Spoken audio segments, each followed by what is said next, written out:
Hello, I am Orange Cat, and this is my quick review for the premiere of The Promised Neverland.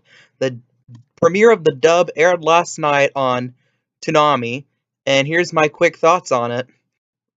I think this might just be the best new anime Toonami's had in years. I know it's a quick jump to make off of one episode, but I can't think of a first episode that's captured me in such a way that this show had. For example, right off the bat, they do a good job of illustrating the characters, illustrating the main characters, illustrating the secondary characters in such a way that it didn't feel like they're just standing there and listing off their attributes. It really flowed well with the story. It flowed well with the narrative of a day in the life of these kids. Particularly, the character I like the most has to be I guess who they're setting up to be the main character in Emma, the girl here. She's in the middle of the picture right here. She reminds me so much of Kana from Fully Cooley Alternative. She's like happy-go-lucky, wants to help people, even to the point where people kind of get annoyed by it, which was basically what Kana's character was in Fully Cooley Alternative. And and let's just say that changes a lot at the end. This is spoiler free. I'm not going to mention I'm going to mention very few plot details, if any. I am definitely not going to mention anything that happens the last 8 or so minutes of this episode. But all I'm going to say is, even if you're expecting something to go horribly wrong, you're not going to be prepared for what you see. And not only that, the scariest moment might just be the very last shot of this episode. It captured me in such a beautiful way. I was not prepared for it. But again, especially the atmosphere of the show. Like, it reminds me especially of how can I say this without blowing any part of the twist? If you've ever watched or if you're familiar with the sci-fi movie Logan's Run from the 70s, you get a pretty good vibe of this atmosphere. It's a self-contained atmosphere. These kids living in like this theoretical bubble. Like there's this atmosphere, there's this like environment, but they're told, don't go by here, don't go past this gate.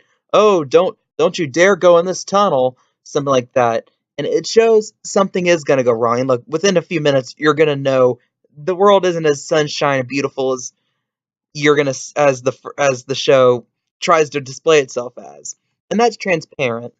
But you should expect that. I mean, there's 12, 13 episodes of this. It's not going to be kids playing for 12, 13 episodes. I mean, you'd be pretty naive to believe that. But especially Emma's how well they did her character. They established Norman well. Even Ray they established well. And unlike something like Razor Wolf, I remember the three main characters' names are. They're memorable in their own way right off the bat. You get this vibe from Isabella, the caretaker. Like she looks to be a well-developed character too, and how they're displaying her. Like you just know the twist is going to involve her in some way. She just gives off that vibe of I'm a Skullmarn, but I'm probably the most evil person you'll meet in your life type feeling. And that's something that really helps the atmosphere. In many ways, this feels like a horror movie.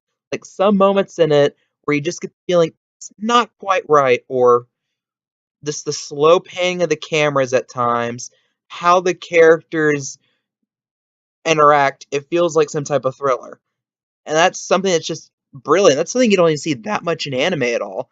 I can't recall any show on Toonami that has any of those types of vibes. I mean, there's body horror in parts of Toonami, but there's not like anything remotely like nothing like that gives you a vibe of something like Silence of the Lambs or anything. And that's something that just seems really refreshing with this show.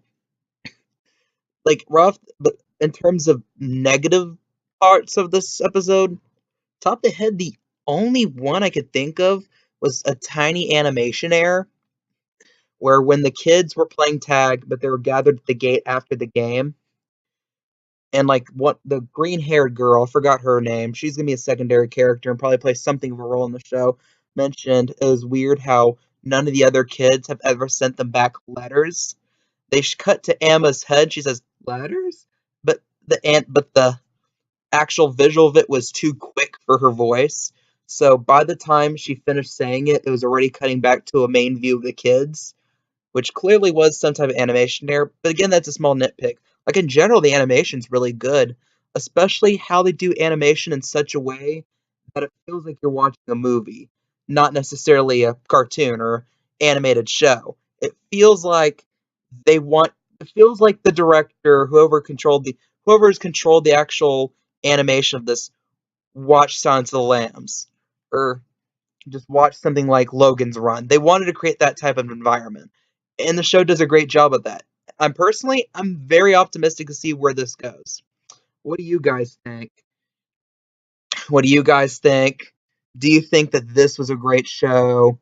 Do you really want to? Do you really think that I'm overrating it, overstating it? Do you guys really like this content? Do you want more content on the show? Do you want me to review every single episode of the show as it comes out here? I believe there's gonna be 11 more episodes on Tommy in the next 11 weeks. Although they're probably gonna skip a week when we get to Memorial Day, but still, what do you guys think? Leave your comments below. Do you love this content? Do you want more content like that? Please subscribe. I really appreciate your guys' support. I am Orange Cat, and that is all.